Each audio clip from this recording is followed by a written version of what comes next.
ഇനി കാർഷിക മേഖലയിൽ നിന്നുള്ള വാർത്തകൾ നോക്കാം.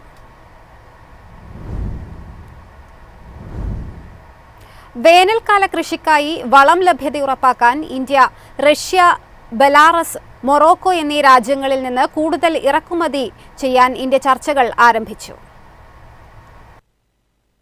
പശ്ചിമേഷ്യയിലെ യുദ്ധ സാഹചര്യവും ചൈന ഏർപ്പെടുത്തിയ കയറ്റുമതി നിയന്ത്രണങ്ങളും വിതരണ മേഖലയെ ബാധിക്കാൻ സാധ്യതയുള്ളതിനാലാണ് കേന്ദ്ര സർക്കാരിന്റെ മുൻകരുതൽ നടപടി. വേനൽക്കാല കൃഷിക്കായി വളം ലഭ്യത ഉറപ്പാക്കാൻ റഷ്യ, ബെലാറസ്, മൊറോക്കോ എന്നീ രാജ്യങ്ങളിൽ നിന്ന് കൂടുതൽ ഇറക്കുമതി ചെയ്യുന്നതുമായി ബന്ധപ്പെട്ട് ഇന്ത്യ ചർച്ചകൾ ആരംഭിച്ചു. പശ്ചിമേഷ്യൻ രാജ്യങ്ങളിൽ നിന്നാണ് ഇന്ത്യയിലേക്ക് DAP, യൂറിയ എന്നിവയുടെ പകുതിയോളം ഇറക്കുമതി ചെയ്യുന്നത്. നിലവിൽ രാജ്യത്ത് മതിയായ സ്റ്റോക്കുണ്ടെങ്കിലും യുദ്ധം നീണ്ടുനിൽക്കുകയാണെങ്കിൽ ജൂൺ-ജൂലൈ മാസങ്ങളിൽ വളത്തിന് ക്ഷാമമുണ്ടാകാൻ സാധ്യതയുണ്ടെന്ന് സർക്കാർ വൃത്തങ്ങൾ സൂചിപ്പിക്കുന്നു. ചൈന തങ്ങളുടെ കയറ്റുമതിയിൽ നിയന്ത്രണങ്ങൾ കടുപ്പിച്ചതും ആഗോള വിപണിയിൽ വളം ലഭ്യത കുറയാൻ കാരണമായിട്ടുണ്ട്. യുദ്ധത്തിന് മുൻപ് ടണ്ണിന് $425 താഴെയായിരുന്ന യൂറിയ വില ഇപ്പോൾ വിപണിയിൽ $600 മുകളിലായി. റഷ്യയ്ക്കും ബെലാറസിനും പുറമെ ഇന്തോനേഷ്യയിൽ നിന്നും വളം എത്തിക്കാൻ ഇന്ത്യ നീക്കം നടത്തുന്നുണ്ട്. യൂറിയ ഉൽപ്പാദനത്തിനാവശ്യമായ LNG ലഭ്യത ഉറപ്പാക്കാൻ കേന്ദ്ര സർക്കാർ നടപടി സ്വീകരിച്ചിട്ടുണ്ട്. നെല്ല്, ചോളം, പരുത്തി, എണ്ണക്കുരുക്കൾ എന്നിവയുടെ കൃഷി ആരംഭിക്കുന്ന ജൂൺ-ജൂലൈ മാസങ്ങളിൽ കർഷകർക്ക് തടസ്സമില്ലാതെ വളം ലഭ്യമാക്കുകയാണ് സർക്കാരിന്റെ പ്രാഥമിക ലക്ഷ്യം. News desk MyFin TV. സംസ്ഥാനത്ത് വീണ്ടും പക്ഷിപ്പനി സ്ഥിരീകരിച്ചു. ആലപ്പുഴ, കോഴിക്കോട് ജില്ലകളിലാണ് പക്ഷിപ്പനി കണ്ടെത്തിയത്.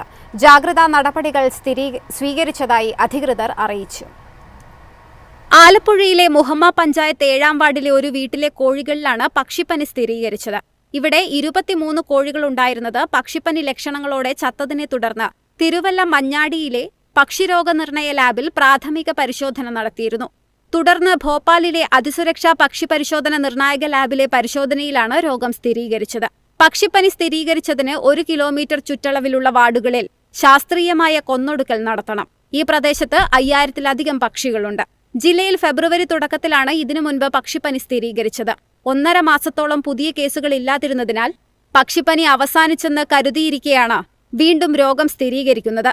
കോഴിക്കോട് ജില്ലയിൽ പക്ഷിപ്പനി സ്ഥിരീകരിച്ചതിനെ തുടർന്ന് ജാഗ്രതാ നടപടികൾ സ്വീകരിച്ചതായി ജില്ലാ മൃഗസംരക്ഷണ ഓഫീസർ അറിയിച്ചു.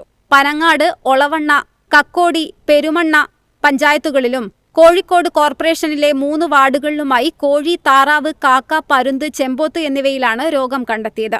ഈ പ്രദേശങ്ങളിൽ ദ്രുതകർമ്മസേനയെ ഉപയോഗിച്ച് പക്ഷികളെ കൊന്നൊടുക്കൽ നടപടികൾ ഉടൻ ആരംഭിക്കും.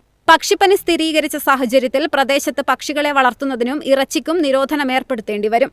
News desk MyFin TV. എളുപ്പത്തിൽ സമ്പാദ്യം വളർത്താം. ഇന്ന് തന്നെ മൈഫിൻ TV ആപ്പ് ഡൗൺലോഡ് ചെയ്യൂ.